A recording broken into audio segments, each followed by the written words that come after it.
Bem, pessoal, bem-vindos mais uma vez aqui ao canal Gap Filosófico. Hoje recebendo aqui o Vitor Costa, né, da página Narrativista, no YouTube e no Instagram, né? Ele tem estudos aí aprofundados em Sartre e hoje vai nos presentear um pouco com a exposição, a temática escolhida por ele, os 80 anos de O Ser e o Nada. Vai disponibilizar algumas inserções em alguns tópicos aqui escolhidos por ele. Desde já, a gente agradece, né, por essa exposição, que na minha interpretação é extremamente fundamental, não só para pessoas da área da filosofia, mas como curiosos, pessoas da área do senso comum, que possam, de certa forma, se sentir afetadas por essa temática. E seja bem-vindo, Vitor. Fica à vontade aí para fazer a sua apresentação pessoal e sua apresentação teórica. Fica à vontade, tá bom? Muito obrigado, Roberto. Eu te agradeço muito esse convite. Eu fico muito honrado de estar aqui. Eu vim parar aqui porque eu acabei de abrir um canal que foi divulgado aqui, o Roberto divulgou, e está o link aqui nos comentários, né? Canal Narrativista, @narrativista, que eu também divulgo material que eu produzo para o YouTube lá no Instagram. Lá no Instagram é @vida e narrativa. Então foi assim que a gente se conheceu, né, muito rapidamente. Então logo eu iniciei o canal, os nossos canais já se encontraram nas redes, né? Mas quem sou eu, né, e por que eu acho que eu posso falar um pouquinho sobre os 80 anos de Eu Ser e o Nada, né? Por que eu acho que eu posso falar sobre esse livro tão importante? Bem, para falar um pouco desse livro, eu tenho que falar como é que eu encontrei ele, né? Então, para falar como é que eu encontrei ele, eu preciso me apresentar um pouco mais.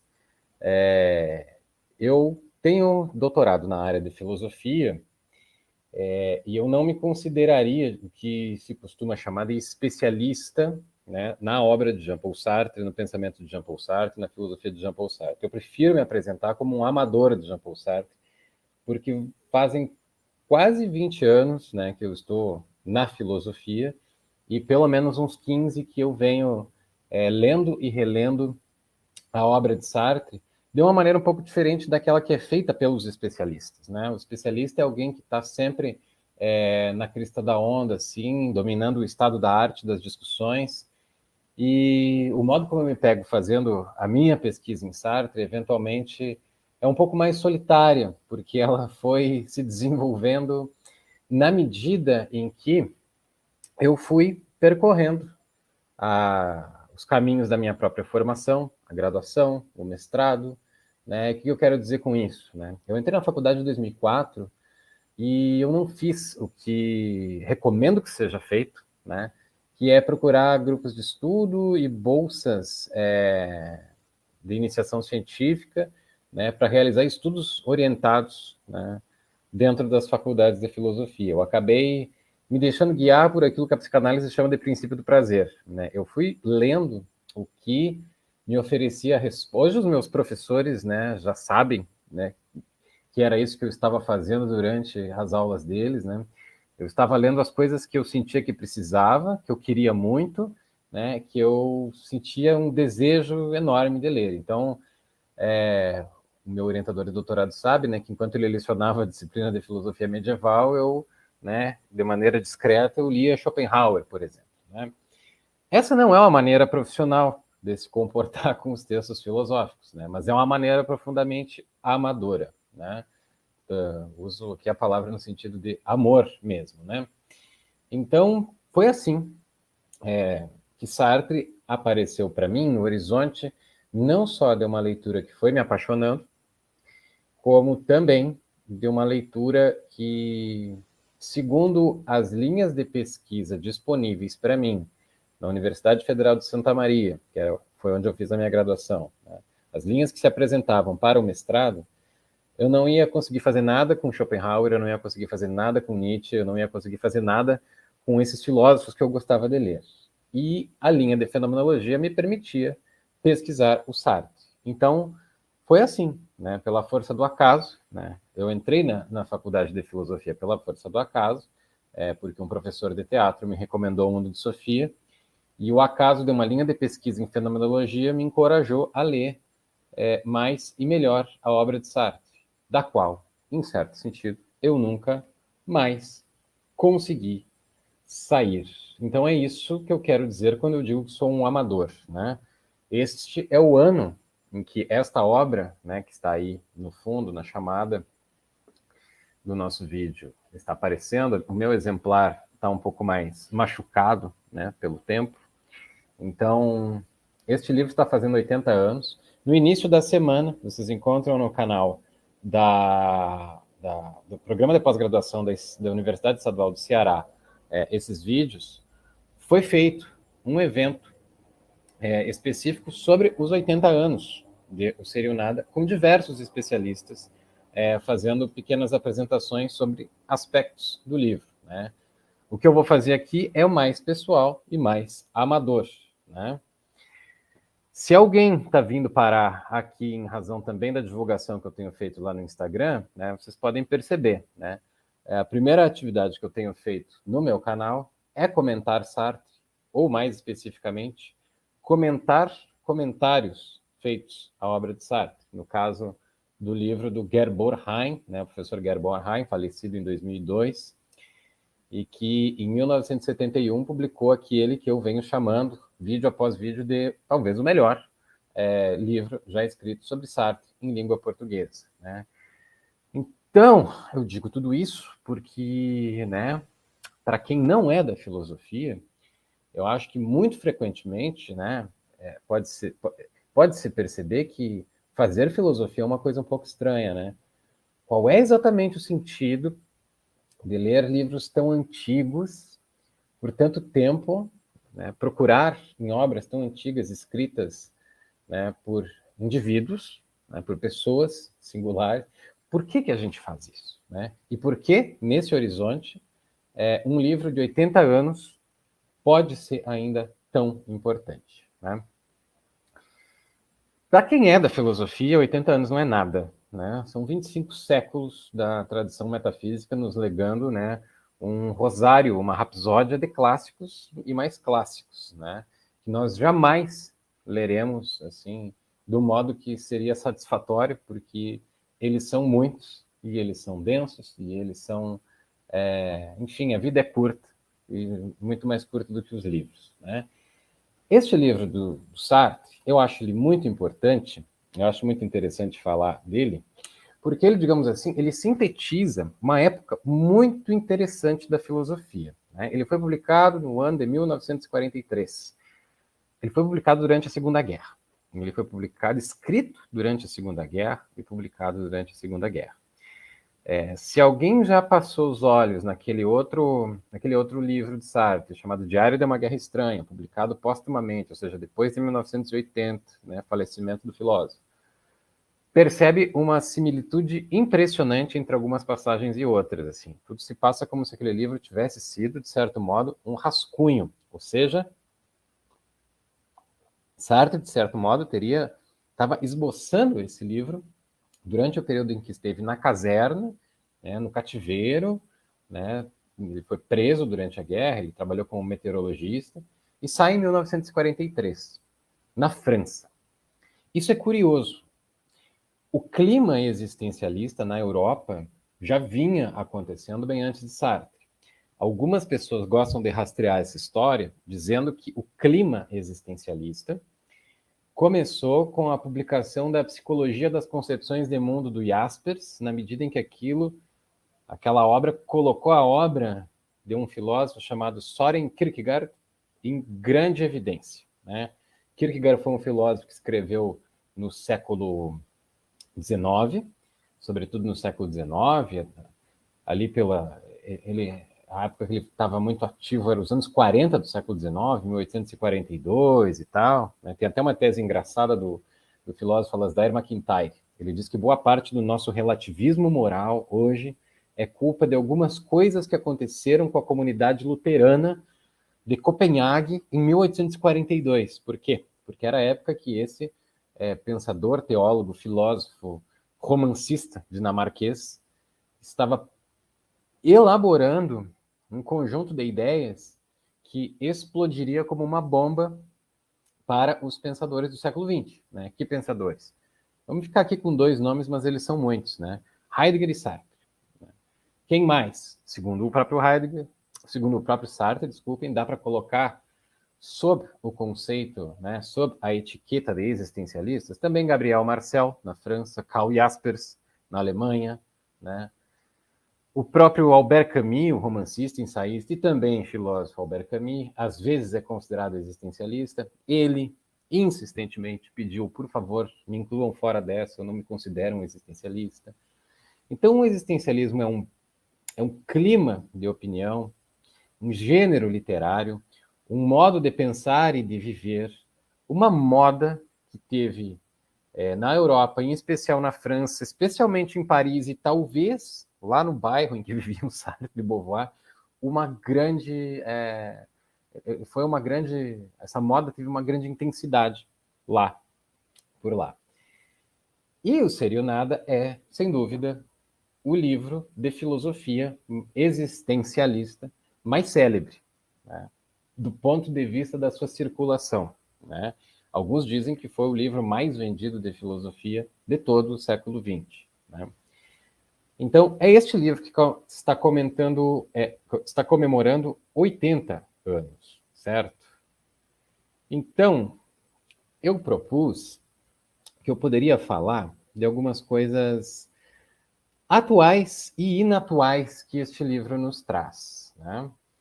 Para quem já ouviu falar de Sartre, já deve ter ouvido as célebres fórmulas que dizem que a existência precede a essência, que o inferno são os outros, que estão espalhadas por diversas obras, mas que, em certo sentido, encontram seu lastro teórico, digamos assim, essas frases desse grande frasista encontram seu lastro teórico nessa obra imensa e volumosa chamada O Ser e o Nada, né? Que, em certo sentido, é atual e é inatual, né? Por quê? Por que eu acho que essa obra é inatual, né? Em grande medida, porque ela seria impossível hoje, sob muitos aspectos. Sob muitos aspectos, o Ser e o Nada encerra um certo período do fazer filosófico, né? Que eu vou chamar aqui, na falta de uma expressão melhor, eu vou dizer assim, o Ser e o Nada é uma das últimas obras de um período em que a filosofia se permitia pensar grande, pensar sobre tudo, né? Um dos últimos suspiros de um período no qual um filósofo se sentia absolutamente à vontade para, do interior do seu escritório, escrever um ensaio de ontologia, um ensaio sobre o ser das coisas em geral, né? Então, esse livro tem essa característica. O próprio Gerber Heim, autor de um belo livro sobre este livro, ele chega a dizer que ele dá uma importância imensa para Sartre na história da metafísica e diz: este livro é um capítulo inesperado nessa história de 25 séculos que começou lá com Platão, né? É um capítulo da história da metafísica. Esse livro seria impossível hoje porque no mundo, mas também no Brasil, nenhum orientador de pesquisa, nenhum professor de graduação, nenhum responsável pela formação intelectual dos jovens estudantes de filosofia vai sugerir que sejam escritas tantas páginas e dessa forma, né? O texto de Sartre é altamente retórico. Ele usa com uma maestria de romancista imagens que ilustram suas ideias. Ele usa, como eu já mencionei, frases de impacto que nos colocam num estado emocional que nos deixa completamente amigáveis, cria boa vontade em nós para aceitar suas ideias, por vezes exageradas, né? Ele promete, por fim, obras que jamais publicará, né? Então, em um certo sentido, esse estilo de filosofia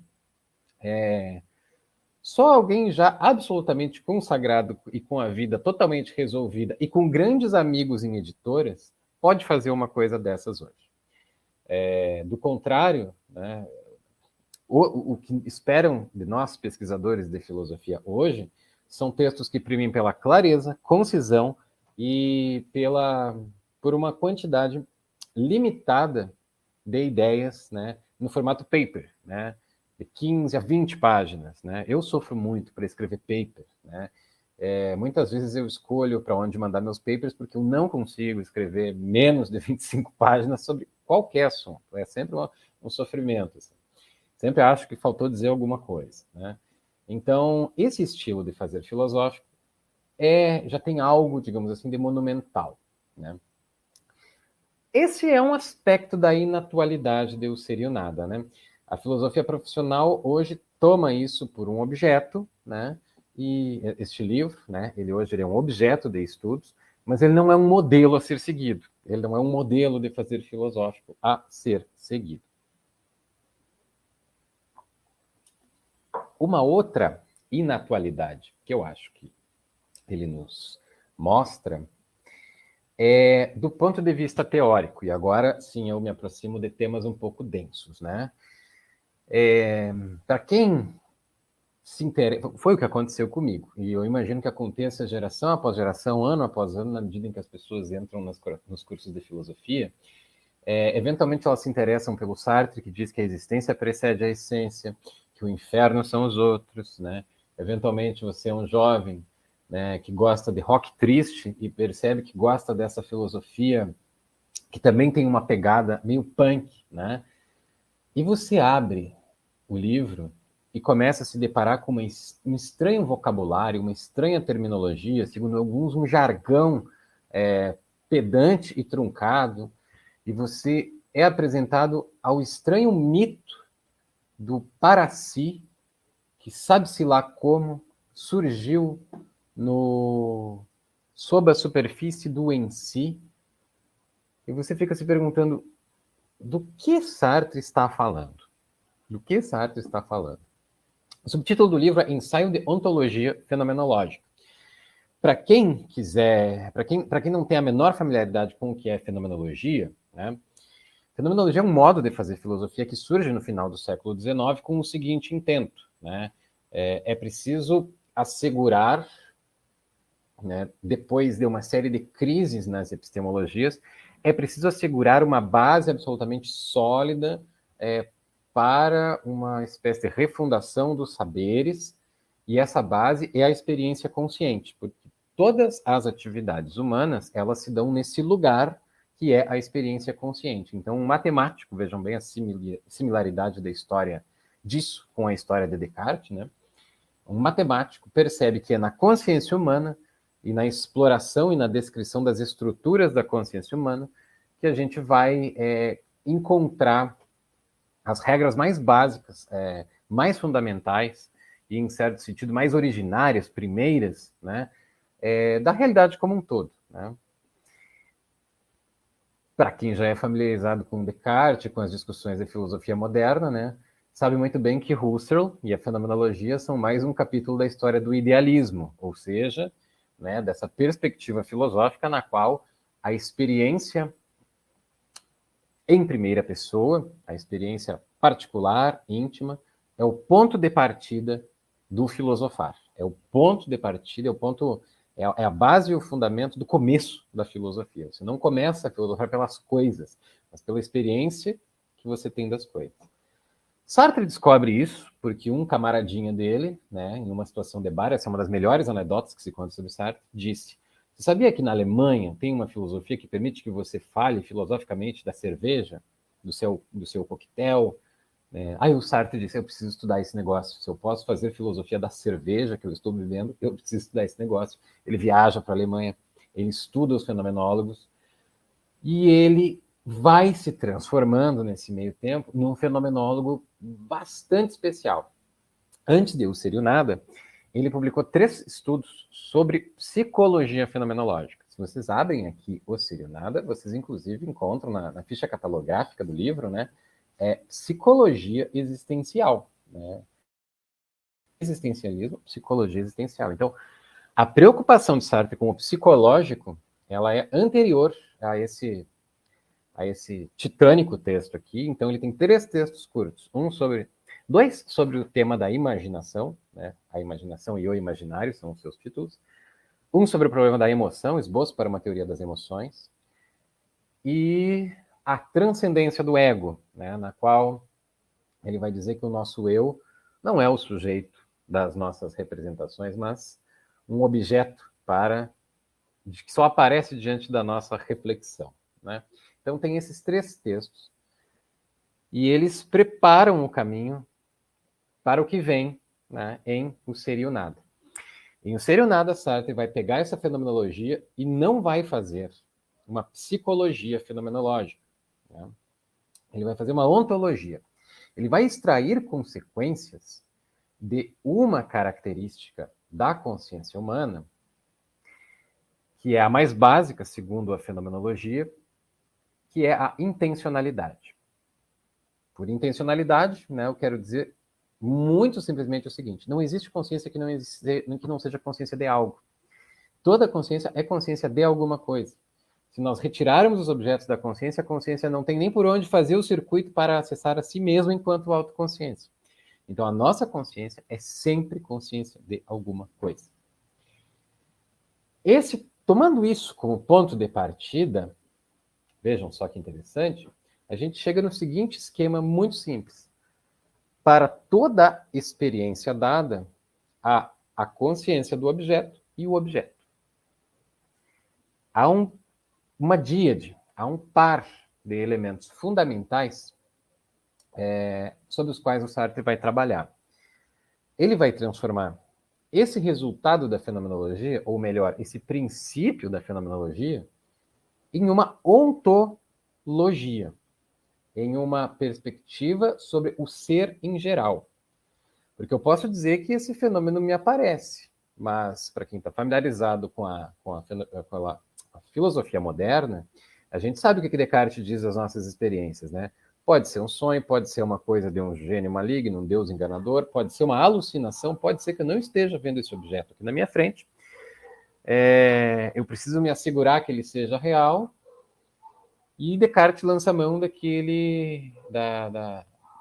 conceito de Deus e de sua necessidade, da necessidade de sua existência, né? Deus deve existir, existindo deve ser bom, sendo bom, isso daqui não pode ser um sonho, isso aqui é real. Como diz em Um Existencialismo e um Humanismo, né, Sartre não tentou outra coisa senão tirar todas as consequências de uma posição filosófica ateia, né? Então, do que é feito isso aqui eu tenho acesso, né? Bem, Sartre vai dizer que essas coisas que nos aparecem, os objetos, eles têm um apelo de ser. Não interessa se é sonho, não interessa se é alucinação, não interessa se é uma simulação, não interessa se é real, virtual, porque tem uma densidade, tem uma realidade. Do ponto de vista do horizonte experiencial, não interessa se a coisa é feita de matéria ou se é uma alucinação produzida pela bioquímica do meu cérebro, porque ela tem densidade, ela tem sentido, ela é fenômeno. E sendo fenômeno, deve ter um ser típico para todos os fenômenos. Todos os fenômenos devem ter um ser típico. Tudo aquilo que aparece para a nossa consciência, seja feito de matéria ou não, deve ter um tipo de ser próprio. E é dessa forma que a gente se aproxima do conceito de em si. O em si, o ser em si é uma expressão que Sartre usa para designar o ser típico de todas as coisas que não são a consciência. Absolutamente tudo que não é a própria consciência das coisas é em si. É uma expressão que parece também com o ser em si kantiano, né? Com a diferença de que Sartre está sugerindo que não é como se a nossa experiência das coisas fosse experiência de meros fenômenos que não se mostram no que são. Pelo contrário, né, essa fenomenologia é ontológica, porque isto que se mostra como sendo o que é. Né? Porque é um objeto metálico de metal. Não, é porque é o que aparece para mim. É curioso, Sartre vai dizer que dos seres em si, só podemos dizer, né, que seu ser é em si e é o que é. Isso aqui é muito curioso. Eu vou voltar a isso daqui a pouquinho, né? Mas eu tenho que dar uma palavrinha sobre a outra metade da realidade. Metade da realidade são as coisas. A outra metade é a nossa experiência delas. A nossa consciência. E a consciência não tem o mesmo tipo de ser das coisas. Ela tem um ser para si, um ser autoconsciente. A consciência é presença a ela própria. A consciência é investimento e significação, né, de sentido no mundo. A consciência infesta o mundo com possibilidades e, por meio dessas possibilidades, os fenômenos adquirem relevo, valor, importância, a gente organiza a realidade, né? Então, a consciência ela é fonte doadora de sentido, valor e de identidade para os entes, para as coisas. Então, metade da realidade é inerte, a outra metade é ativa. A metade consciência é ativa. Só tem um pequeno problema, e isso é o que torna um pouco inatual a filosofia de Sartre nesse sentido teórico que eu gostaria de enfatizar, né? Que é o seguinte, e é por isso que eu acho que Gerborg Heim, autor de Sartre, Metafísica e Existencialismo, tem razão, quando ele diz que esse livro é um capítulo inesperado da história da metafísica. Por que inesperado? Porque esse livro se tornou possível também em razão de uma certa difusão da filosofia de Hegel na França, uma filosofia que só circulou de maneira tardia na França, né? Os próprios termos em si e para si são saqueados por Sartre, da filosofia hegeliana. Todo mundo estava falando de Hegel na França. E isso é muito curioso, porque na Alemanha já fazia mais de 100 anos que tinha acontecido a assim chamada queda do idealismo alemão. A filosofia hegeliana, durante um período muito breve, ocupou uma proeminência e uma posição de prestígio absolutamente incrível, né, na Alemanha.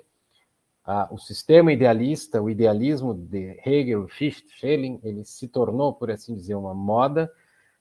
Parecia finalmente que a metafísica tinha realizado se realizado ao extremo, e depois isso caiu em descrédito, né? A segunda metade do século XIX, na Alemanha, ela é completamente caracterizada por buscas de outras perspectivas que não a filosófica, né? É um tempo do naturalismo. Charles Darwin, em 1859, publica A Origem das Espécies, né? Os filósofos, para não perderem, digamos assim, seu prestígio social, começam a se aproximar das ciências positivas e daí por diante. Então, Hegel foi uma coisa que aconteceu de maneira muito especial, com muita intensidade, no início do XIX, na Alemanha. Quando ele chega na França, tudo se passa como se os franceses, não sabendo que era impossível fazer metafísica, tivessem ido lá e descoberto, porque não seriam nada. Segundo Gerborg Heim, ele é um livro que continua aquela história que tinha parado em Hegel, como se aquela história tivesse parado lá, né? Daí Sartre vai lá ler um pouco de fenomenologia, Husserl, Heidegger, mas tem uma continuação com Hegel, porque essas categorias da metafísica sartreana, da ontologia sartreana, elas têm um peso metafísico. Por quê? Na metafísica, uma das coisas que sempre se convencionou que era central, sempre foi central na tradição metafísica, é explicar a grande cadeia dos seres, para usar uma expressão de um teórico chamado Arthur Lovejoy, né? Você tem um ser pleníssimo no alto da realidade. Desse ser pleníssimo emanam, brotam ou são criados os entes, as estruturas, e desse ser pleníssimo e dessas estruturas a gente vai descendo, né? No esquema medieval a gente tem Deus, todos aqueles seres celestes, arcanjos, anjos, chega no ser humano, né, que é o animal racional, segundo estabelecido por Aristóteles, vai descendo na natureza, a gente chega até o protozoário. E depois a gente sai do mundo animal, vai para o mundo mineral, vai para o mundo das puras forças. A metafísica sempre foi um esquema de explicação da totalidade. Explicação, né? A ontologia não é a explicação da realidade. O finalzinho do livro de Sartre nos diz isso. Ele diz assim, a metafísica está para a ontologia, assim como a história está para a sociologia. Por quê? Porque em uma disciplina, na ontologia ou na sociologia, você tem os dados que são descritos e reunidos. Na metafísica e na história, você tem uma narrativa que coloca esses dados em enredo e lhes dá sentido. Qual é o grande dado o fato de que há ser, né? Há entes ao invés de nada. Como é que eu explico isso? Sartre é o momento em que essa questão não admite mais explicação. Para usar, né, para formular uma expressão aqui no espírito do livro de Gerd Bornheim, que eu estou comentando lá no meu canal aos pouquinhos, o ser e o nada é uma espécie de agonia da metafísica, né? São os últimos estertores de uma tradição metafísica na qual o fundamento da realidade sempre foi visto como algo, um uno sumamente bom, do qual emanam todos os entes, né, dentro de uma ordem justa, né, para a qual havia razões suficientes para que tudo fosse da forma que é. E em Sartre nós estamos lançados, né, colocados diante de uma perspectiva na qual somos levados a constatar que é um verdadeiro absurdo que haja o ente, que haja o ser, que hajam coisas. É absurdo porque eu não consigo explicar isso, eu não consigo deduzir isso, eu não consigo pendurar esse fato em nenhum outro fato que o explicasse, né? A gente, na nossa sociedade, a gente está muito habituado com duas grandes narrativas sobre isso, né? A criação e o Big Bang, né? Pessoas religiosas. E às vezes elas aparecem misturadas, né? O que causou o Big Bang? Deus. Algumas pessoas vão por aí, né? Esses já seriam nomes muito açucarados para o grande absurdo de haver entes, segundo Sartre. E em cima desse absurdo, surge um segundo absurdo, que é a consciência humana, que a gente não sabe como surge. A biologia evolutiva vai explicar, né, que a consciência ela emerge da matéria orgânica, no caso do ser humano, tem um neocórtex pré-frontal aqui. A fenomenologia trabalha colocando isso tudo em suspenso, do ponto de vista da suspensão dos dados que temos, né, sobre a bioquímica do nosso cérebro, nossa constituição fisiológica, tudo aquilo que a gente foi educado e aprendeu a pensar, isso tem que ficar suspenso na atitude fenomenológica. Então, o para si, a consciência, o fato de que não só há entes, mas há experiências de entes, que permite que os entes apareçam como sendo, isso é um segundo absurdo. Então, o em si é um grande absurdo, né? Um absoluto de absurdo, o fato de que há entes desse tipo, né, que são o que são, e o fato de que haja consciências desses entes é um segundo absurdo. Por que isso é inatual? Porque você não, numa faculdade de filosofia, você não é convidado a escrever um ensaio desse tipo, no qual você vai estar, em certo sentido, tentando se inscrever na grande história das explicações do universo, da natureza das coisas, etc. O estilo quase mitológico de explicação metafísica que aparece em O Ser e o Nada é de uma inatualidade encantadora. Por inatualidade, eu não estou dizendo que é ruim, eu estou dizendo que isso transforma esse livro em um verdadeiro monumento, né? Eu disse que ia falar em inatualidades e atualidades, né?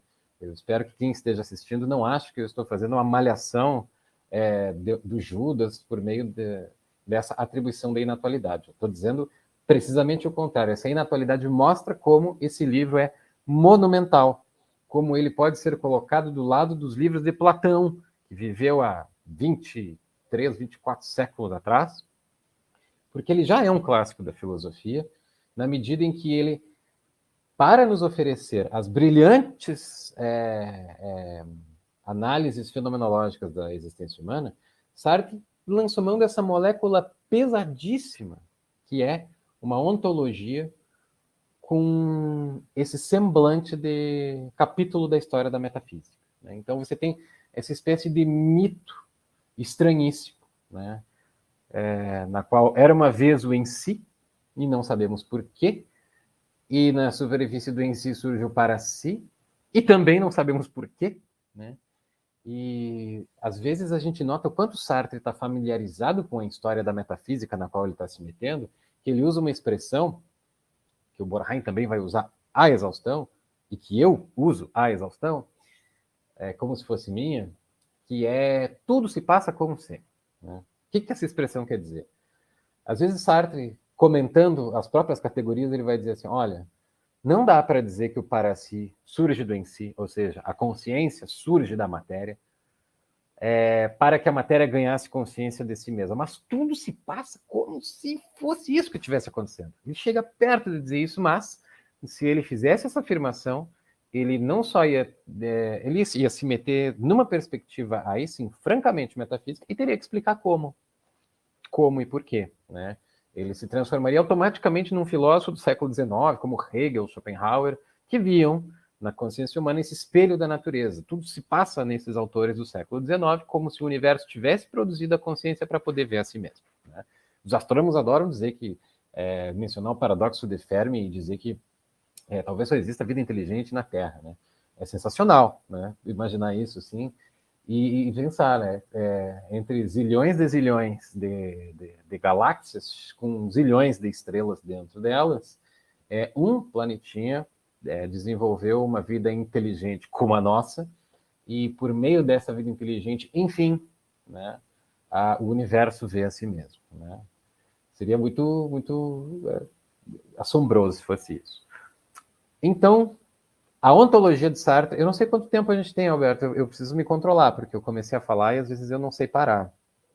Pode ficar à vontade, viu? Tá bem. Agora, para que eventualmente alguém que seja sartreana, assim, né, que já pode estar bravo comigo, né, pelo meu modo de apresentar a inatualidade do Sartre, né, eu também acho que ele é atualíssimo. Eu fico assombrado com a fenomenologia sartreana, né? Há 3 anos atrás, eu participei de um grupo de estudos com a professora Sheila Tomé, lá da URGS, e eu sugeri para ela, olha, às vezes, professora, eu olho para o ser e o nada e eu tento pensar assim, ó, lá no final tem um capítulo sobre um negócio que ele vai chamar de psicanálise existencial, que é uma alternativa à psicanálise freudiana. Então eu disse para ela, às vezes eu tento olhar para esse livro como se fosse assim uma maneira meio desastrada de fazer uma metapsicologia, para poder explicar o que é, né, o psiquismo humano, ele precisou explicar o que era o ser humano. Para explicar o que é o ser humano, ele precisou explicar o que era a realidade inteira. E aí ele nos oferece essa bela mitologia do em si e do para si, né? A fenomenologia do Sartre, ou seja, as suas análises do comportamento humano, das situações humanas, elas tornam ele, todo mundo reconhece isso, Gadamer reconhece isso, comentadores reconhecem isso, tornam ele um dos gigantes do pensamento, porque havemos de convir que a tradição francesa ela é marcada, sobretudo, pela presença de pensadores mordazes, sagazes, no que diz respeito às análises sociais, né? Quando Charles de Gaulle disse a sociedade parisiense pedia a prisão de Sartre, esse subversivo, né, esse Sócrates bizarro, né, porque ofendia a burguesia francesa, Charles de Gaulle, né, o general, então, no poder, disse, não se prende Voltaire, né? Sartre não foi comparado com Platão, com Kant, com Heidegger. Sartre foi comparado com Voltaire, aquele grande mosquito da sociedade francesa do século XVIII, né? Aquela mosca que não a deixava quieta. Então, Sartre tinha essa sagacidade tipicamente francesa e isso foi vestido por fenomenologia. Onde a gente vê isso, né? Quem já deu seus passinhos no Sartre conhece as descrições que ele faz, por exemplo, do garçom que faz gestos demasiadamente vivos e exagerados, tentando realizar a identidade de garçom, ser garçom em si.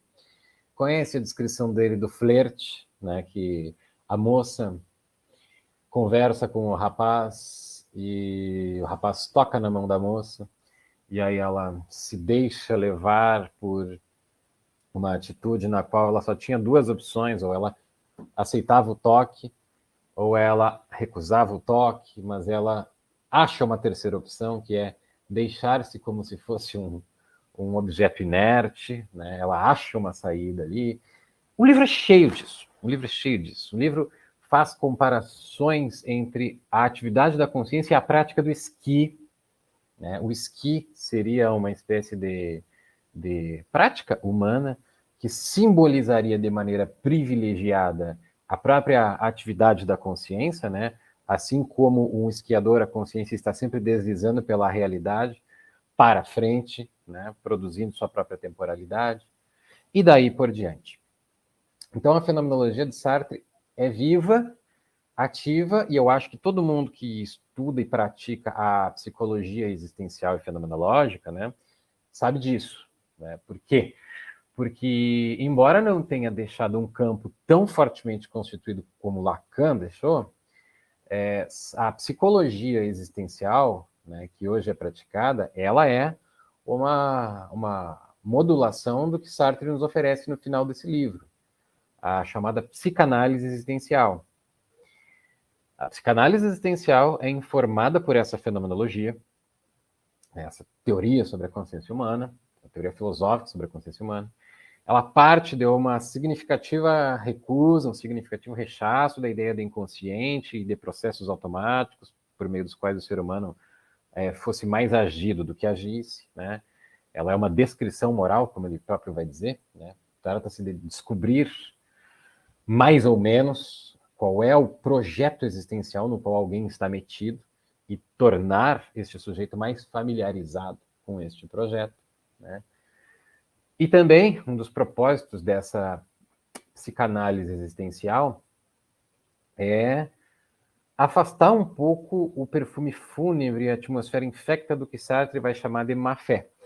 E esse talvez seja o conceito mais rico, mais vivo, mais assim, imortal da fenomenologia sartriana, porque eu falo com alguma... Eu sou um pouco suspeito para falar, porque foi por causa desse tema que eu me apaixonei pelo pensamento de Sartre, porque foi ao perceber como esse conceito funcionava para explicar comportamentos humanos que eu simplesmente, né, mergulhei dentro desse livro e, de certo modo, nunca mais saí, né?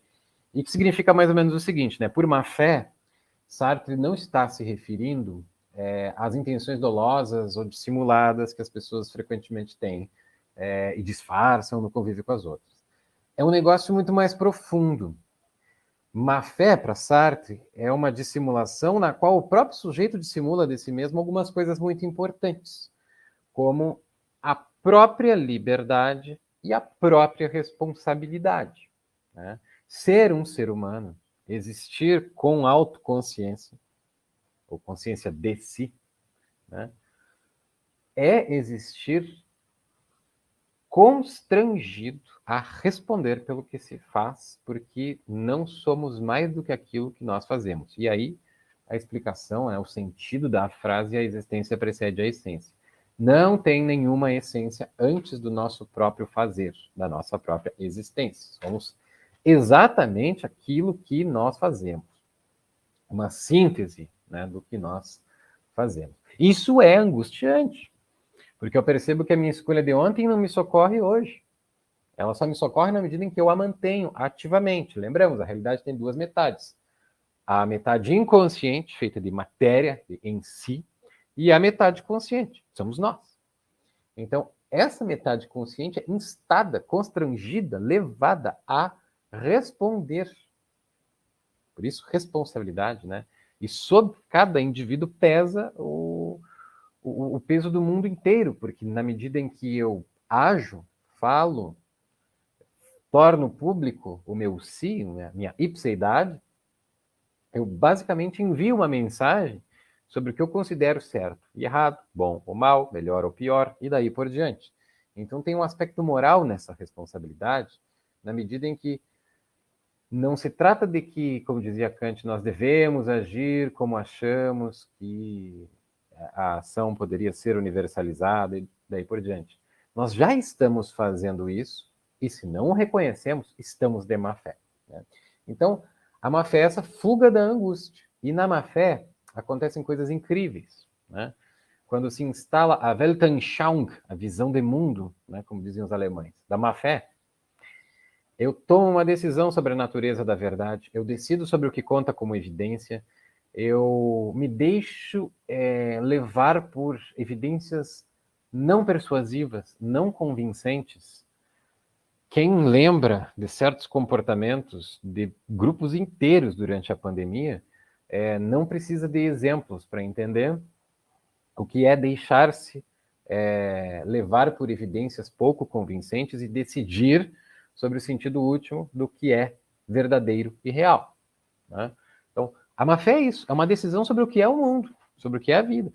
E essa decisão frequentemente envolve uma visão sobre o ser humano e, portanto, sobre o próprio indivíduo, na qual exclui-se a liberdade, exclui-se a responsabilidade e alivia-se um pouquinho a insustentável leveza da angústia, né? Então, a má-fé, ela é um problema que surge para resolver outro problema, né? Eu resolvo o problema do vazio do meu existir, digamos assim, da falta de ser que me marca, por meio de alguma visão qualquer de mundo que abafe um pouco essa característica da condição humana, né? Isso também se depreende da radicalização ontológica da fenomenologia. Se a consciência é consciência de algo e sem algo ela não é consciência de nada, em si mesmo ela é um vazio que procura o tempo inteiro seu preenchimento, e esse aspecto aparentemente abstrato da consciência, do ponto de vista existencial, se traduz no seguinte: eu nunca estou onde eu quero estar, a vida está sempre em outro lugar, eu preciso de um negócio que eu não sei o que é, e ele está lá no fim do horizonte, e é nessa direção que eu me projeto existencialmente. E a constatação disso, ela é angustiante, e é para silenciar um pouco essa voz, né, da angústia, me soprando o tempo inteiro que eu não sou quem eu penso ser, porque no fundo nenhum ser humano é, né? O que são as coisas. Os seres humanos existem no tempo, né? Tem de fazer o seu próprio ser. Então, para silenciar isso, eu lanço mão da má-fé. E a má-fé é o conceito onde Sartre mostra, digamos assim, a sua virtuose fenomenológica, né? Quem quiser mexer nos romances de Sartre, nos contos de Sartre, nas peças de teatro de Sartre, ele é um autor incrível em termos de apresentar personagens que não conseguem disfarçar direito que estão tentando se convencer de alguma coisa meio implausível e, no fundo, se enganando, né? Então, nesse sentido, eu acho que a fenomenologia de Sartre ela é atualíssima. Ela ainda é, digamos assim, uma ferramenta afiadíssima para que façamos leitura de fenômenos sociais, de fenômenos psicológicos, porque ela, insisto, ela mostra como pessoas, né, indivíduos ou grupos, podem tomar decisões sobre a realidade, sobre o que conta como real, sobre o que é o mundo, o que é a vida, etc., né? Sartre não fez isso, Heidegger fez isso, mas Sartre não fez uma leitura retroativa da história da filosofia, uma engenharia genética, uma engenharia reversa, desculpem, da história da filosofia, mas ele poderia ter feito. Porque em algumas passagens de O Ser e o Nada ele vai dizer assim, ó, uma teoria determinista é uma expressão da má-fé. Uma pessoa que se esconde atrás de um determinismo qualquer, seja ele prático ou teórico, pode ser uma filosofia determinista, é má-fé. Então, a gente poderia ter com o Sartre uma métrica assim, ó, de aferimento, aferição, de quais filosofias estão mais sintonizadas com a liberdade, quais estão fugindo mais dela na direção da angústia e daí por diante. Então, a atualidade dessa fenomenologia também dá seu testemunho, né, da vivacidade desse pensamento. Neste campo da psicologia existencial, né, eu não posso falar sobre isso porque eu não compreendo exatamente, eu não tenho detalhes, eu só conheço muitas pessoas que fazem, que são da área da psicologia e praticam a psicologia existencial, mas eu não saberia dar detalhes de como ela funciona na clínica. Mas do ponto de vista teórico, é essa armação que está por trás dessa clínica, né? É essa antropologia filosófica, né, que parte da ideia de que o ser humano é liberdade, criação de valor, criação de sentido, responsabilidade por essa criação de valor, criação de sentido, e que vive, né, ameaçado pela má fé, a possibilidade de perder-se, alienar-se, compreender-se mal, tudo para fugir da angústia. Eu estou vendo aqui se tinha mais alguma coisa que eu queria falar, mas eu acho que eu estou falando demais, Alberto. Talvez a gente possa conversar um pouco. Eu quero fechar esses comentários, né? Insistindo que são provocações. A inatualidade da ontologia é porque ela parece um dos grandes mitos da história, assim, da metafísica, né? Parece, né, em certo sentido, a história da relação do em si com o para si pode ficar na mesma prateleira que o Timeu, do Platão, né? E, como vai dizer o próprio MacIntyre, né, essa fenomenologia da má-fé de Sartre permite que o Ser e o Nada fique do lado dos livros de sociologia, como o do Erving Goffman, por exemplo. Tá? Então, ela é inatual porque monumental e atualíssima porque viva, né, e rica em possibilidades de se extrair consequências.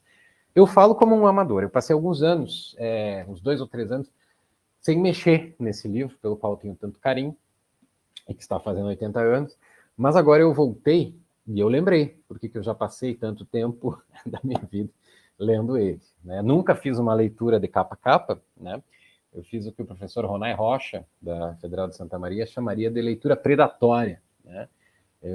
Até mesmo com este livro, meu primeiro contato foi começar a lê-lo por onde coçava. Eu desconfio que há páginas que eu devo nunca ter lido, né? Embora a maior parte delas esteja riscada, tem algumas que não estão, e eu realmente não lembro se eu já as li. Eu queria registrar isso, né? Se você veio parar aqui, né, na nossa conversa em razão do interesse em Sartre, você vai tomar um susto. Esse livro ele tem uma terminologia complicada, ele pressupõe que você tenha familiaridade com alguns debates da filosofia moderna, com alguma atmosfera da assim chamada história da metafísica, mas tudo isso pode ser contornado caso você, eventualmente, como aconteceu comigo, se deixe levar pela sagacidade, mordacidade, perspicácia, argúcia do olhar sartriano sobre o jeitinho que a gente se engana, o jeitinho que a gente se relaciona com os outros, tudo que se passa quando a gente troca olhares com alguém e o tanto que a nossa aventura individual é, no fundo, uma perseguição de objetivos com os quais a gente, a maior parte do tempo, não está familiarizado. Né? Espero que essas rápidas palavras possam instigar alguém a ler este livro, que está fazendo 80 anos, parece que foi escrito há 2.500 anos atrás, mas, ao mesmo tempo, parece que foi escrito ontem. Eu acho que era isso que eu queria dizer desde o começo, Alberto. Te agradeço a oportunidade.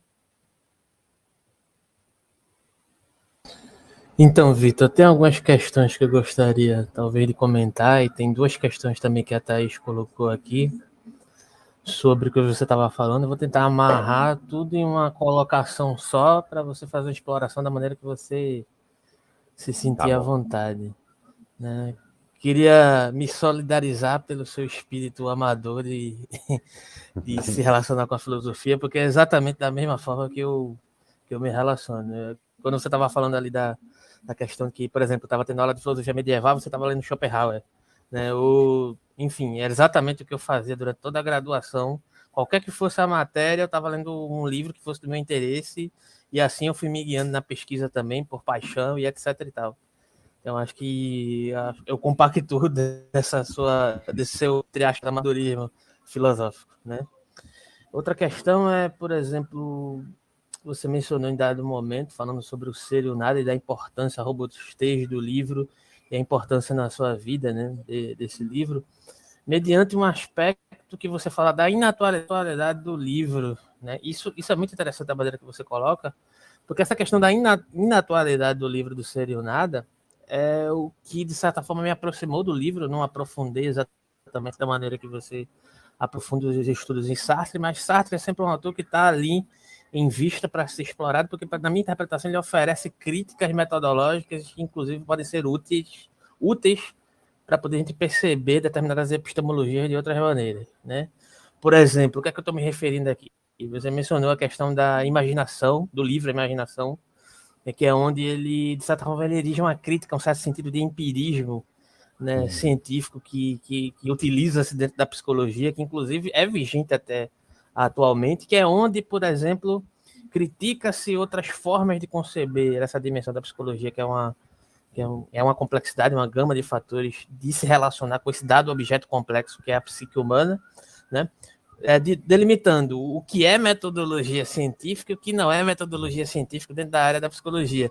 E o Sartre, nesse texto, ele dá uma provocada, e tem até um trecho que ele menciona assim, ele faz uma crítica geral referente aos reducionistas, né, metodológicos, que inclusive você menciona que seria esses reducionismos metodológicos, em alguma medida, uma espécie de má-fé, né? Ele menciona até assim, ele diz assim, portanto, o que por muito tempo se tomou por um empirismo não é senão uma metafísica realista frustrada. E tem toda uma reflexão que ele elabora sobre essa questão dessa, vou chamar aqui de unilateralidade metodológica sobre o que é ciência e o que não é, né? Porque, querendo ou não, de certa forma, você mencionou que na sua interpretação, né, o livro O Ser e o Nada é o último grande livro da filosofia que se permitiu tentar pensar sobre tudo, né, dentro de uma determinada lógica que a filosofia pudesse pensar sobre metodologias amplas, né, inclusive em diálogo, na minha interpretação aqui, com por exemplo, os pressupostos científicos de uma psicologia. Será que esses pressupostos científicos eles podem ser problematizados? Será que a própria noção de evidências, que é um termo que está muito em voga atualmente, ela pode ser questionada? O que é que parametriza essa noção de evidências? O que são evidências de fato?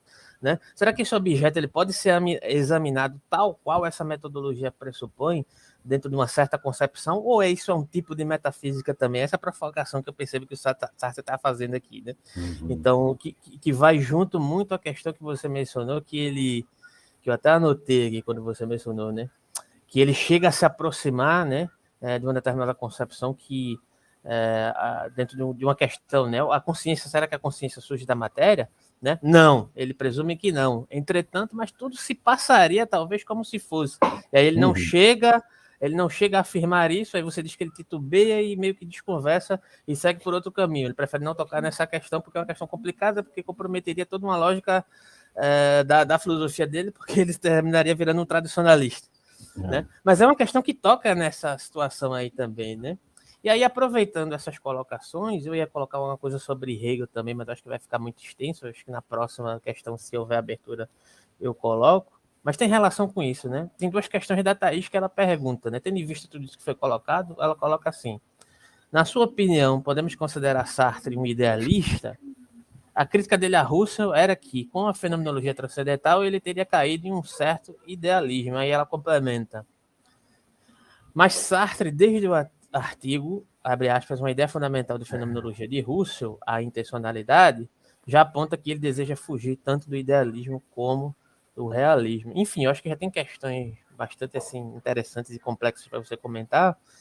Se houver uma abertura, eu coloco alguma coisa sobre a questão do Hegel, que você mencionou ali, do ser em si, para si, que na minha interpretação, apesar de eu não ter especificamente me debruçado sobre essas questões no Sartre, mas me parece já uma influência clara do Hegel ali, dentro dessa concepção fenomenológica. Lógico que existem algumas questões que são diferentes, né? O Hegel tem um quê de mistificação, por mais concretista que ele se pretenda ser na época dele, o Sartre segue um caminho mais materialista, é complicado de falar aqui, mas um caminho mais voltado para a perspectiva da imanência, digamos assim, né? Enfim, o termo também não é tão adequado, mas enfim, vai lá, pode ficar à vontade. Não, eu vou querer que você desenvolva isso, sim, Alberto, porque o meu Hegel, ele é todo de segunda mão, em razão, em grande medida, da relação do Sartre com Hegel, né? Depois eu comecei a ler Paul Ricoeur, e o Hegel é incontornável, né? Como diz o Ricoeur, né? Ninguém sabe dizer ainda o que aconteceu com a queda do idealismo alemão, se foi uma catástrofe que ainda não reconhecemos ou uma libertação cuja glória ainda não somos capazes de expressar. Muito bem, Thaís. A Thaís, eu quero parabenizar publicamente a Thaís pelo evento, que é de segunda-feira, que eu mencionei, que está no canal do PPG de Filosofia da Estadual do Ceará, né, que a Thaís era a mulher forte do trapézio deste evento. E fazia tempo que ninguém que pesquisa Sartre me fazia uma pergunta sobre Sartre, né? Porque é mais fácil se esquivar quando a pessoa não é pesquisadora. Eu vou te dizer, Thaís, que neste momento eu estou debruçado sobre essa questão de um modo como eu nunca estive antes, porque eu estou com uma forte sensação de que Sartre tem uma posição profundamente ambígua. Não estou dizendo nenhuma novidade, né? Acho que um dos primeiros palestrantes do evento de segunda-feira mencionou isso também. O Gary Cox, naquele Compreender Sartre, faz questão de dizer que existe uma ambiguidade entre um idealismo transcendental existencial e um realismo empírico em Sartre. E eu acho que ele consegue sustentar duas posições completamente antagônicas, inconciliáveis, ao mesmo tempo. Ao mesmo tempo. E isso é insuportável. Né? Para mim, isso é incrível, porque, veja, se o sentido de um ente, né? Você vê que eu gosto de Heidegger também, porque eu não falo objeto, né? Prefiro falar em termos de ente. Se o sentido do ente, né, da coisa, é, sobretudo, uma espécie de reflexo da projeção desse sentido que eu invisto nele, por meio do investimento desse sentido na realidade total, temos um idealista. Simples. Pode ser um idealismo do sentido, né? Porque, sendo o para si fonte do sentido e do valor, o em si inerte não pode nos mostrar nada. Mas a gente tem aquelas passagens lá sobre a transcendência, sobre o tempo do mundo, lá no final, a qualidade como reveladora do ser, nas quais não dá para dizer simplesmente que os entes não têm qualidades. Ou seja, algo vem, né, ele chega a dizer, há abolições e aparições. Algo vem do ser. Isso soa muito heideggeriano, né? Algo vem do ser em si, que não sou eu que decido. Né? Eu não consigo simplesmente decidir sobre o sabor de uma melancia. Né? Não está na alçada do que pode ser decidido. Se eu amo ou detesto melancias, isso vem do meu projeto existencial que ilumina o mundo com sentido. Né? E aí, idealismo. Mas tem uma coisa que não é nem um pouco idealista, que é essa presença quase surda do ser com as qualidades que o revelam. Né? E, nesse sentido, a gente fica... Eu acabei de escrever um texto no qual eu falo... No qual me deixam... Eu chamo a atenção para duas coisas que me deixam perplexo. Não só a mim, mas a mim também. Quando Sartre conta, lá na página 620 e pouco, que ele parou de fumar com fenomenologia, né, que ele suspendeu o sentido ordinário do tabaco e passou a vê-lo como erva que se queima. Erva que se queima. E depois, ou melhor, lá antes, quando ele fala que a nuvem não é ameaça de chuva, é vapor d'água em si mesmo. Pô, erva que se queima e vapor d'água são definições objetivas em uma linguagem da física. Reduzir o ente, a coisa, o objeto, ao que ela é, passa por adotar esta linguagem. Isso é muito curioso, porque, no meu entendimento, isso é puro caô dele.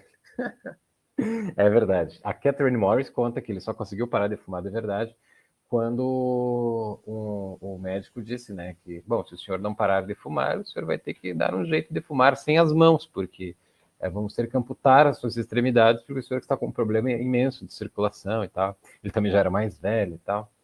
E aí ele associou, né, para quem é da psicologia mais comportamental cognitivista, deve sorrir nesse momento, né? Foi só com uma associação, né, associou o cigarro à amputação, daí ele conseguiu parar. Não foi com psicanálise existencial que ele conseguiu parar de fumar e tal. Bem, então eu vou te dizer, Thaís, na minha opinião, Sartre é ambos. Tem um nível do virtual, que é instaurado pelo sentido. Vamos colocar, tem 4, eu gosto de um esquema de 4 níveis, né? Tem o atual, que é o puro ser em si, que é o que é e é em si. Tem o real, camada das qualidades primárias e secundárias dos objetos, né, da física. O virtual, qualidades terciárias dos objetos. Né? Se esse objeto de prender o cabelo é especial para mim ou não. Aí ele é... Galera da TCC vai ao delírio, vai, meu. A qualidade terciária é que ele é insubstituível porque ele está ligado a uma situação, uma vivida, então...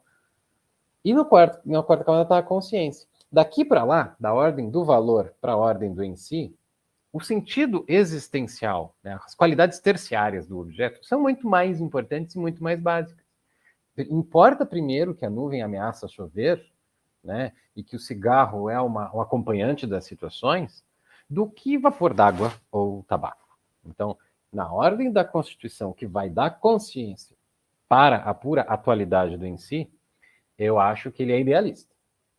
Mas ele esbarra, né, passando da gangorra para lá, fica um realismo meio abafado, assim, porque fica esse grande mistério das qualidades. Isso entra na conta da contingência, né? Não apenas é contingente e absurdo que haja entes, como é contingente e absurdo que haja entes do modo que eles existem. Né? Não é a resposta que tu talvez quisesse, né, Thaís, mas é a que eu posso dar. Né? Eu acho que em Sartre a gente vê o paradoxo, o curto-circuito do idealismo e do realismo. E tem uma coisa, né? Realismo é um adjetivo, né? Todo mundo é realista, todo mundo gosta de ser realista. Eu lembro do Fichte, né? Outro que gostava de mensurar não só a qualidade das filosofias, mas das pessoas, né? Pelo quanto elas aceitavam a liberdade. E ele também, né? Ele dizia que o idealismo era o verdadeiro realismo. Então, arrisco dizer até que há uma tensão neste livro, né? Entre o idealismo e um materialismo, porque depois a gente sabe muito bem que o em si vai virar o prático inerte. E aí, Thaís, eu te confesso, quando eu pensei, muito mais jovem, em começar a ler esse segundo Sartre, acabou que nunca aconteceu. E aí eu só posso ficar deixando a desejar, né? Posso ficar devendo. Mas muito obrigado pela presença e obrigado pela pergunta, pela consideração.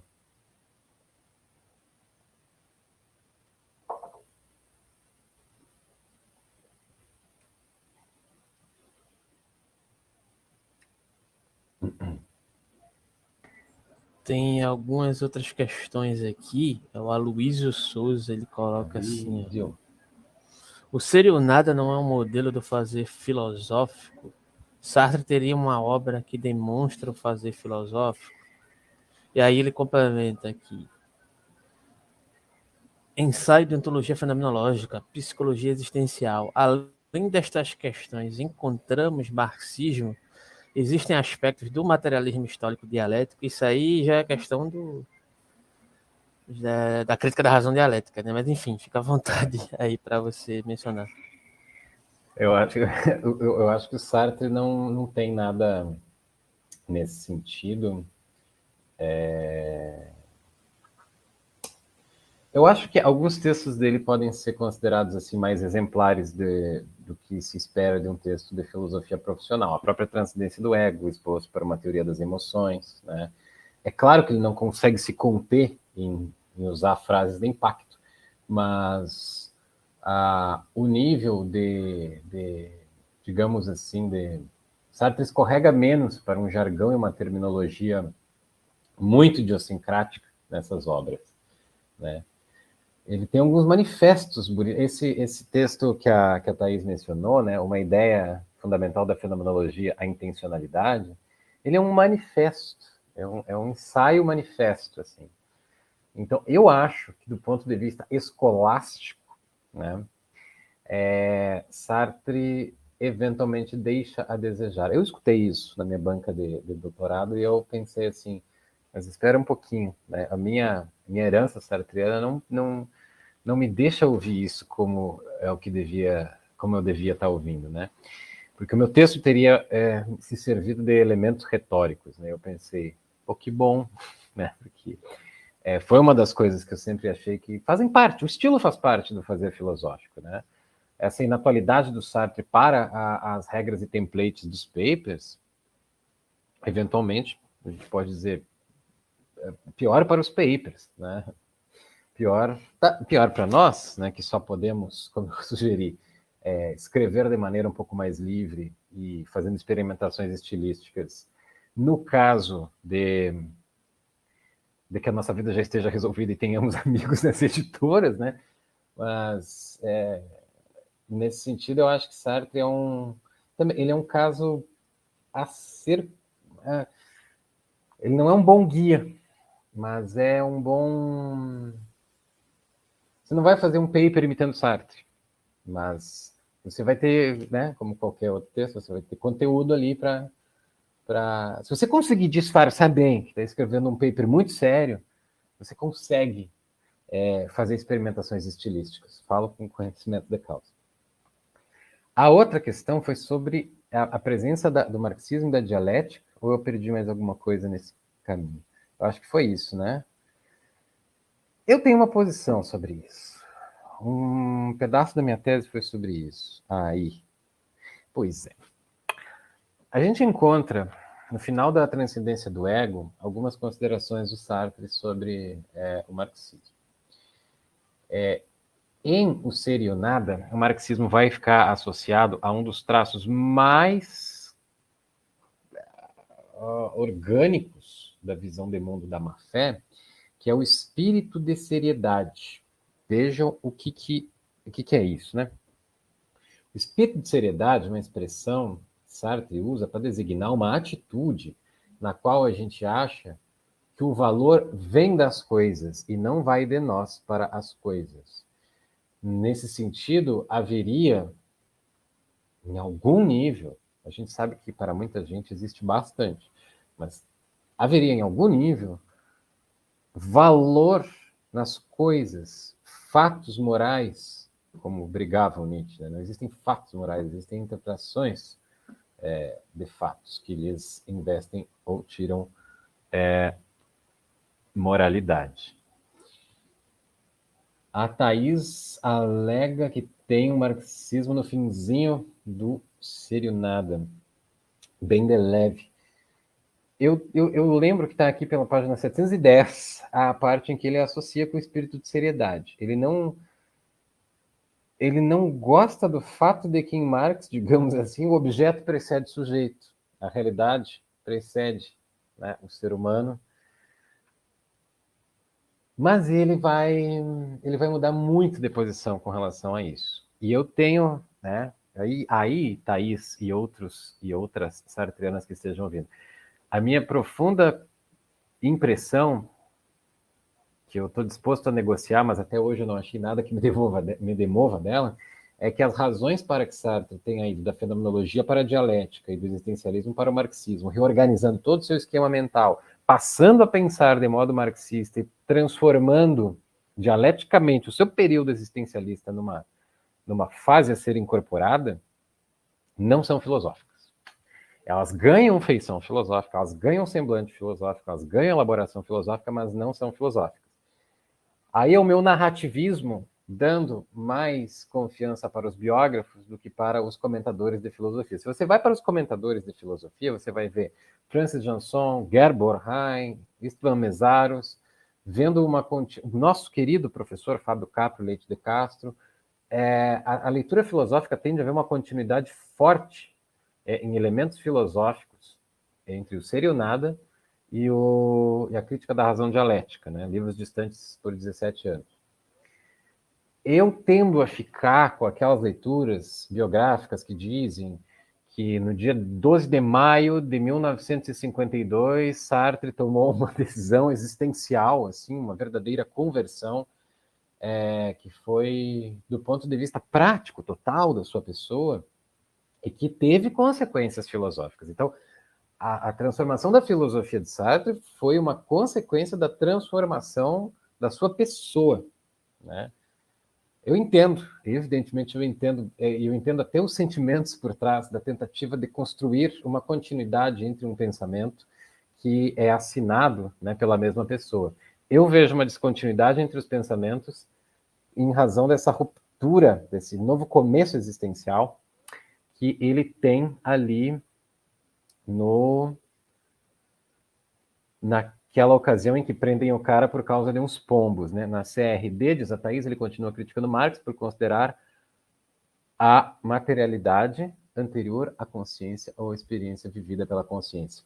Sabes, né, Thaís, eu não li a Crítica da Razão Dialética, né? Eu posso dizer para o Aloísio que as coisas, do ponto de vista do leitor, você vai encontrar textos muito diferentes, examinando problemas muito diferentes, por prismas muito diferentes, mas algumas coisas são inegociáveis, como observou a Thaís, né? Na questão de método, a gente percebe o quanto Sartre quer manter essa chama da liberdade acesa e levar ela para dentro de um esquema dialético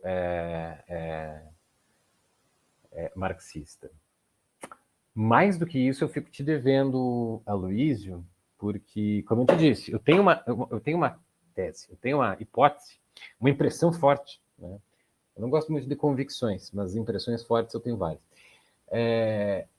De que é isso, Sartre passa por circunstâncias reais que o levam a tomar decisões filosóficas. Então, você vai encontrar pouco sobre o marxismo em O Ser e o Nada e vai encontrar até, digamos assim, rastros, vestígios de uma intransigência, né, não só para com o marxismo, mas também para com quaisquer posições na qual a essência precede a existência, o objeto precede o sujeito, e daí por diante. Mas fica claro, quando você lê as biografias sobre Sartre, que o marxismo era um assunto que estava na atmosfera, né? E tem toda uma conversa sobre como Sartre... Você encontra isso textualmente naquele livro que é Literatura.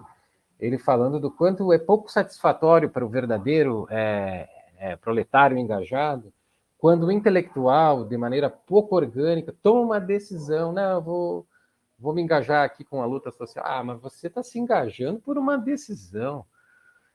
Eu sou engajado de dentro, vai reivindicar o verdadeiro militante, né? Sempre achando que o intelectual está ali meio que por capricho, né? O Sartre, de maneira muito explosiva, né? Ele largou tudo e passou alguns bons anos da sua vida mergulhado na perspectiva dialética marxista. Eu acho que você começa a perceber isso em 1945, imediatamente depois do Ser e o Nada, tá? O Existencialismo e o Humanismo é uma palestra dada para ver se os marxistas ficam um pouco menos irritados com ele. Ele quer irritar os católicos. Os marxistas ele não quer irritar. Ele quer mostrar como o existencialismo é um humanismo, sobretudo para os marxistas. Em 47, que é literatura. A gente fica sabendo mais sobre o que é o engajamento da literatura engajada do que sobre o que é literatura em geral, né? Me perdoa, Thaís, né? Tem aquela primeira parte que é um pouco mais fenomenológica. E a coisa vai escalando, né? A coisa vai escalando. Em 57 a gente tem questão de método, que eu acho que é um marco assim dessa passagem. Em 60 a crítica da razão dialética.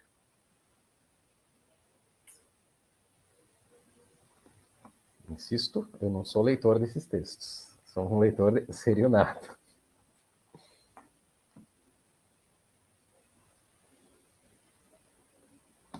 Então, vou aproveitar, já que esse tema foi levantado aqui, né? Pareceu, que a Thaís colocou que uma das críticas do Sartre, ao que parece, ao Marx, é a condição de materialidade anterior à consciência, e a partir disso a gente consegue chegar no Hegel, né? Porque no desenvolvimento da fenomenologia do espírito, na perspectiva hegeliana, a fenomenologia do espírito ela é uma introdução, de certa forma, à ciência da lógica, né? Por mais estranho possa parecer você dizer que a fenomenologia do espírito é uma introdução, que é um livro extremamente complexo e quase impenetrável, né? Mas o Hegel ele quer fazer um desenvolvimento dos aspectos da consciência para a dimensão da razão e posteriormente para a dimensão do espírito, né? Dentro da concepção da consciência, que ela começa com a... Na verdade, o Hegel ele começa a partir de uma concepção ontológica, não querendo permanecer na concepção ontológica, porque ele almeja um sentido de totalidade, né? Que é justamente o que o Sartre vai criticar, de certa forma, né? vai tentar, de alguma forma, conceber um outro aspecto de totalidade que não seja pautado em determinadas concepções formalistas ou reducionistas, porque é o que ele, de certa forma, através das suas palavras, reiterou aí, né, que ele vinha criticar os reducionismos como uma espécie de má-fé metodológica dentro de uma certa concepção de negação da complexidade da realidade, né? E é o que ele vai perceber também no marxismo, de certa forma, né? Naquilo que vai se desenvolver como marxismo científico, né? E aí vem uma problemática, né? E aí eu não tenho como dizer isso com certeza aqui agora, né? Se o que ele estava criticando era exatamente a presença dessa concepção de uma forma extremamente forte em Marx ou na reverberação marxista, apesar que faz sentido que isso esteja em Marx, porque dentro da concepção do desenvolvimento da consciência, né, quando ele começa refletindo sobre a ontologia, ela para isso em Hegel, né? A ontologia ela é um mero ser, é de onde se parte, mas é onde não se pode ficar, né?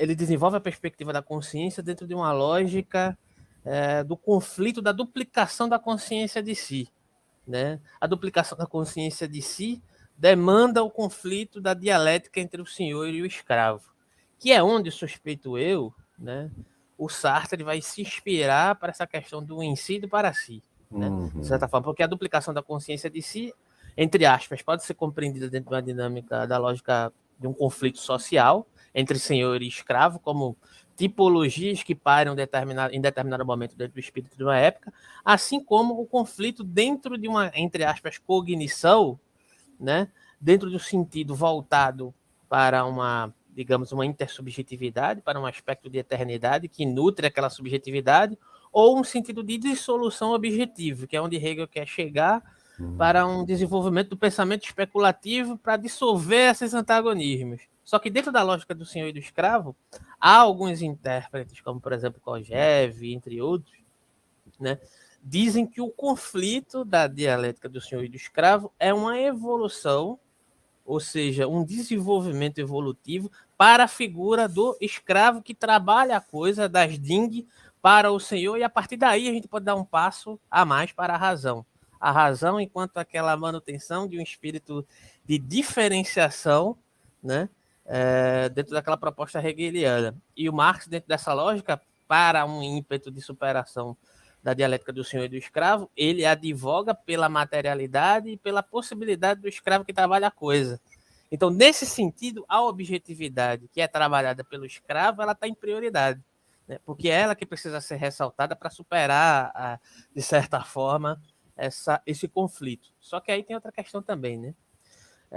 Sartre, durante um tempo, ele foi muito próximo de Fanon, né? Inclusive, Sartre escreve ali Os Condenados da Terra, o prefácio dos Condenados da Terra, inspirado por Fanon. E Fanon não admitia essa questão da, digamos assim, da dialética enquanto uma dissolução do conflito. Ele concebia dentro de uma lógica aristotélica de superação da relação enquanto antagônicos, né? O senhor e escravo como antagônicos. Então, para poder o senhor, de certa forma, dentro do sentido social e cognitivo, dentro da lógica colonialista, né, o que o escravo teria que fazer não é trabalhar a coisa para o senhor para poder a gente chegar na razão, mas exterminar a possibilidade do senhor existir, né? Então não é possível essa lógica dialética dentro desse desenvolvimento como superação para um estágio superior, dentro de uma lógica de reconhecimento dialético hegeliano, né? Então é muito interessante essa questão onde se apresenta, por exemplo, a crítica do Sartre aqui, em termos de cronologia de obras aqui, eu não tenho como ressaltar isso, mas talvez isso esteja em discussão dentro de uma ambiência do que Sartre chama lá na crítica da razão dialética de escolástica da totalidade, né? Ou seja, tem alguns marxistas que criticam determinados teóricos, né, chamando-os por muitas vezes de subjetivistas, de epistemólogos que concebem a realidade como aspectos fragmentados. O Sartre é um deles, inclusive, Sartre, Foucault, entre outros, Deleuze, né? Como se eles concebessem a realidade de maneira fragmentada. E aí surge uma palavra mistificada, né? que é a questão de você não estar considerando a concepção de totalidade, né, dessa concepção material, como se isso fosse um jargão que se autopusesse, né, e acabasse com uma falsa filosofia, uma falsa filosofia materialista que tivesse a capacidade de dar conta da realidade. E aí o Sartre vai criticar isso, né? Isso é uma mistificação também. E é muito próximo da crítica que ele tenta fazer lá na Imaginação, a partir do método científico da psicologia, né? Isso é um tipo de mistificação, um tipo de metafísica também, né? Se você não consegue descrever as possibilidades afetivas dessa concepção de totalidade, você está fazendo também uma mistificação. Isso é muito interessante nessa discussão, né? Aí você vê que envolve Hegel, envolve de certa forma, um certo pensamento engajado do Sartre, pensando a questão também ali, em um certo sentido de afetividade com Fanon, dentro da lógica colonialista, que ele leva um susto com Fanon também, né? Que Fanon vai chamar ele de filósofo burguês. O que você está fazendo aí é uma filosofia burguesa. Ele leva um tapa, e ele fica assustado com aquilo, né? Então, se você puder comentar essas questões aí, né, reiterando, parece que tem algumas colocações aqui do pessoal no chat, fica à vontade. Olha, Alberto, primeiro eu tenho que dizer que você tem muito mais familiaridade com o Sartre e esse debate do que eu tenho, né? Inclusive, deixa eu fazer um agradecimento público, não sei se está por aí assistindo aqui a Ozeli, né? Faz poucos meses, e ela deve lembrar, que eu li pela primeira vez o prefácio dos Condenados da Terra, né? Absolutamente impactante, né? Absolutamente impressionante. Eu aleguei antes, você disse muitas coisas, né, Alberto, mas eu aleguei antes que as razões de Sartre sair de uma fenomenologia e ir para uma perspectiva dialética não seriam filosóficas. Mas eu te ouvindo, eu lembro que uma das coisas que me chama a atenção ali na questão de método, né, o Alberto faz lá a referência à crítica da razão dialética e eu menciono um texto que tem um décimo do tamanho, um vinteavos do tamanho da crítica da razão dialética, que é a questão de método, né? Mas que o próprio Sartre declara, né? É melhor colocar ele aqui na frente para não dar a impressão de que essa montanha de lixo pariu um ratinho, né? Questão de método, texto que eu acho que é um dos momentos em que Sartre toma um posicionamento radical ali, ele recomeça, é um novo começo para ele. E ele escreve algumas palavras com maiúscula, né? A palavra verdade está escrita com maiúscula e você percebe claramente um alinhamento com a filosofia dialética. Isso é muito interessante, porque se você pensar, você tem duas alternativas naquele cenário ali, né? Ou você entra na história ou você sai dela. Heidegger saiu, Sartre entrou, né? Mergulhou no rio da história, né? Porque onde vai ficar a verdade no Heidegger tardio? Heidegger tardio vai falar da clareira do ser, né, que vai sempre ser ocultada desta ou daquela maneira, a depender da época. Então, a época serve mais para esconder do que para revelar. Ao assumir uma perspectiva dialética, Sartre faz duas coisas. De quebra, ele reorganiza toda a sua história filosófica pregressa, intelectual pregressa, como um capítulo, né, de um processo, e essa é a segunda coisa que ele faz, que é passar a pensar em termos de processo histórico e dialético, né? E aí, do ponto de vista filosófico, a verdade é bem fácil compreender como, se você arma o enquadramento dialético, rapidamente o período fenomenológico se transforma num capítulo, mas você tem que tomar essa decisão. Em certa medida, eu acho que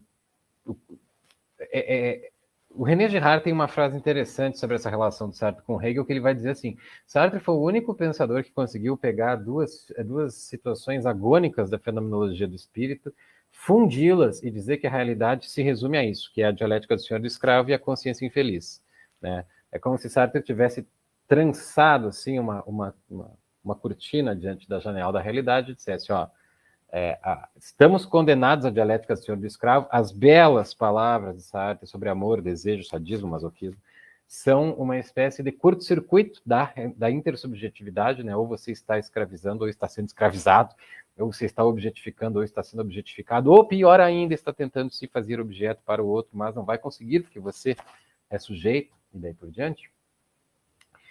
Isso destrava quando Sartre sai da perspectiva fenomenológica. A dialética, tudo se passa como se ela andasse. A falta constitutiva para si se transforma em escassez, né? Escassez material, né?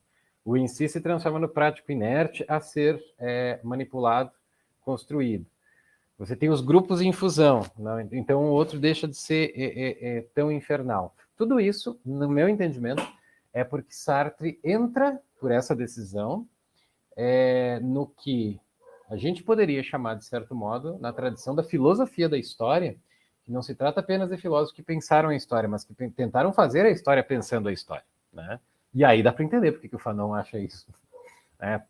Negócio almofadinha, né? Você realmente acha que esse seu livro aí, francamente, e não é como se Fanon não fosse um intelectual, não é como se ele não escrevesse livros, né? E é uma fase na qual a gente sabe que Sartre passa muito tempo pedindo desculpas por ser burguês, né? Você acha esses vídeos no YouTube, as falas dele sobre isso, e você encontra isso em As Palavras, né? Que é em 1963, quando ele ganha o Nobel que recusa, ele diz, por muito tempo eu achei que só existia literatura e que a literatura me salvaria, fiz dela minha religião e em determinado momento percebi que tinha mais coisas. Ele atribui essa tomada de consciência aos anos de 52, 53. É uma época que alguns dizem que ele estava descontroladamente em um apoio descontrolado e prejudicial para o próprio prestígio dele, do regime soviético e tal. E esse período dura muito forte, de 52 a 56. E em 57, tudo se passa como se ele está. Vou parar de fazer panfleto, porque o meu lugar é a filosofia. O Bourdieu fala isso, né? Naturalmente, né, o intelectual total, né, a consciência crítica do século, só podia fazer uma coisa naquele momento: reformar todo o marxismo, né? Fica, às vezes, a sensação de que o Sartre é um indivíduo que ou faz as coisas do jeito dele ou não faz, né? Se é para ser marxista, tudo bem, mas eu vou reinventar um marxismo inteiro, né? Me perdoem, sartrianos, que estiverem ouvindo isso, né? Essas são as conclusões que eu tiro de não ter lido a Crítica da Razão Dialética, né? Mas, no mais, eu não posso dizer muita coisa não, Alberto, porque ainda é uma lacuna. Eu posso até, né, não faz parte do que eu me programei para falar hoje, sim, mas o fato de que, em determinado momento, eu passei a estudar a hermenêutica do Paul Ricoeur, foi o que, digamos assim, foi o momento em que eu traí Sartre, né? Eu pensei, não, eu acho que a hermenêutica da consciência histórica me aproxima de uma maneira mais interessante do fenômeno da história, né? Porque na perspectiva da hermenêutica da consciência histórica do Ricoeur, esses filósofos da história, né? Não só Sartre, mas a gente pode pensar nos filósofos do progresso, os iluministas, né? Eles são profetas que tentam produzir a profecia que estão profetizando ao profetizar, né? E aí eu fiz esse juízo sobre a crítica da razão dialética, deixei ela ali, e vai saber, né? Eu acho que uma hora eu posso voltar para esse texto. Talvez quando ele, daqui a 17, quando ele fizer 80. Agora a Thaís deve ter ficado brava.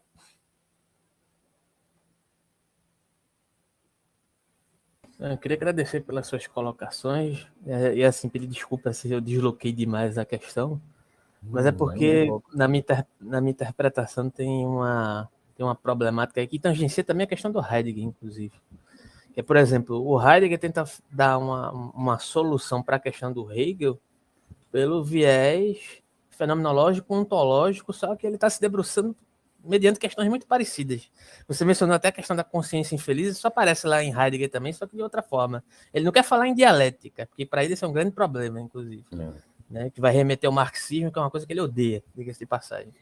Mas ele está tangenciando questões através da diferença ontológica, né, da questão do ente fundamental, do Dasein, etc. e tal, que é tentando dar solução a questões já levantadas por Hegel, por Sartre, que coloca da maneira dele também, né, tentando tangenciar isso de uma forma fenomenológica existencial. E aí eu me pergunto, né, será que o Sartre não percebeu que de determinada forma ele fez um caminho contrário ao do Heidegger? Primeiro perceber que essa questão da dialética e do marxismo ela era necessária a posteriori ao desenvolvimento da fenomenologia, que na percepção dele talvez isso meio que esterilizasse o problema em sentido político amplo. Isso é uma questão que eu estou jogando no ar, né? Talvez, será que ele não percebeu que isso talvez tornasse essa localização dessa abordagem fenomenológica um pouco estéril para a questão do engajamento? Talvez seja algo nesse sentido, né? Só que o que eu queria colocar é que quando ele faz essa crítica ao sentido dialético e à prática política, tem uma questão hegeliana que é fundamental tanto para Heidegger, quanto para Hegel, quanto para o Sartre, que é a questão da estratificação da técnica enquanto metodologia de leitura do real, inclusive enquanto prática política. Não para Heidegger, porque Heidegger não queria saber muito da questão da política, a questão dele era muito mais voltada para a técnica, criticar a técnica. Mas, de certa forma, você pode interpretar essa questão da técnica enquanto uma aplicabilidade política, de leitura política, né? Mesmo que não fosse a questão exatamente do Heidegger, né? Apesar das controvérsias da vida pessoal do Heidegger, né? Mas, enfim, volta a questão, por exemplo, da praxis política, que é como é que eu posso fazer uma leitura de uma realidade tal para depositar, digamos assim, uma expectativa política, um resultado político, baseado nas minhas projeções da consciência.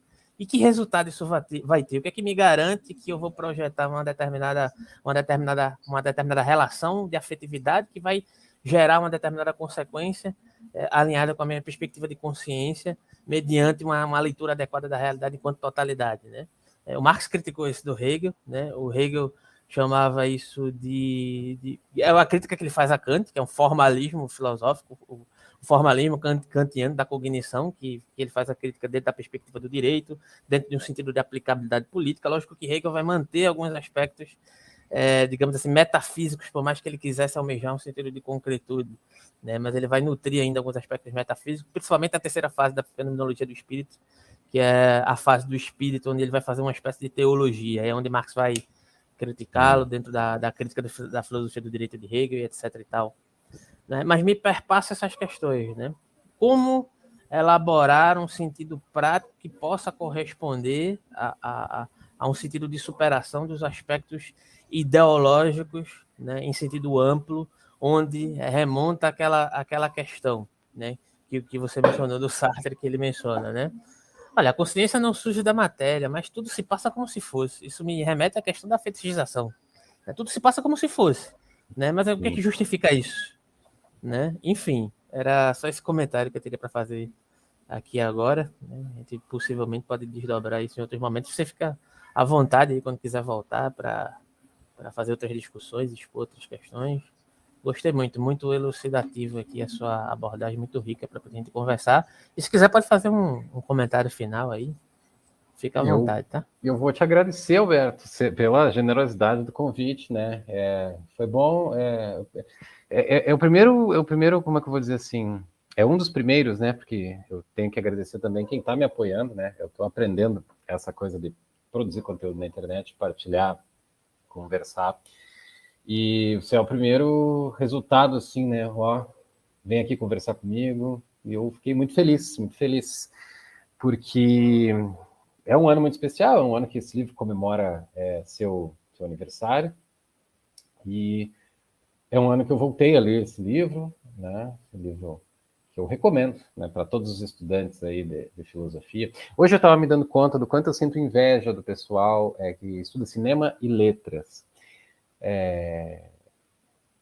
Boa parte dos estudantes de filosofia, se você perguntar, sei lá, quais são seus 20 livros de filosofia preferidos aí, pode ser clássicos, pode ser... 20 livros é muita coisa, porque o pessoal da filosofia costuma ler um livro e um monte de livros acessórios, né? Nesse sentido, eu acho que o Seria Nada foi o meu momento em que eu quase me tornei um especialista e eu optei por permanecer um amador da coisa. Vir aqui falar sobre isso foi um prazer. Ouvir tuas colocações foi uma satisfação. Eu sei que eu deixo a desejar, né? Enquanto mero amador de Sartre, que conhece um terço da obra, né? A gente nem mencionou na nossa conversa, nem nos comentários, aquela terceira fase, né, que é a do Idiota da Família, na qual aparentemente as outras duas se sintetizam, né? Então, eu agradeço quem veio, agradeço o convite. Continuem me seguindo lá no Vida e Narrativa, sigam o Gap Filosófico aqui e vamos apoiar essas tentativas de produzir conteúdo com rigor e, não vou dizer seriedade, né, porque eu já falei mal do espírito de seriedade, eu detesto a seriedade, mas de maneira responsável, né? Então, obrigado, Alberto, e até a próxima. Tá? Aceito o convite. Vamos achar um bom pretexto. A gente acha, né? Então é isso, pessoal. Muito obrigado a quem esteve presente aí, tá? Se tiver mais questões, pode deixar nos comentários aí. Valeu e até a próxima. Se inscreva aí no canal do Vitor. Tá aí na descrição aí nos comentários, tá bom? Até a próxima. Um abraço, tchau, tchau.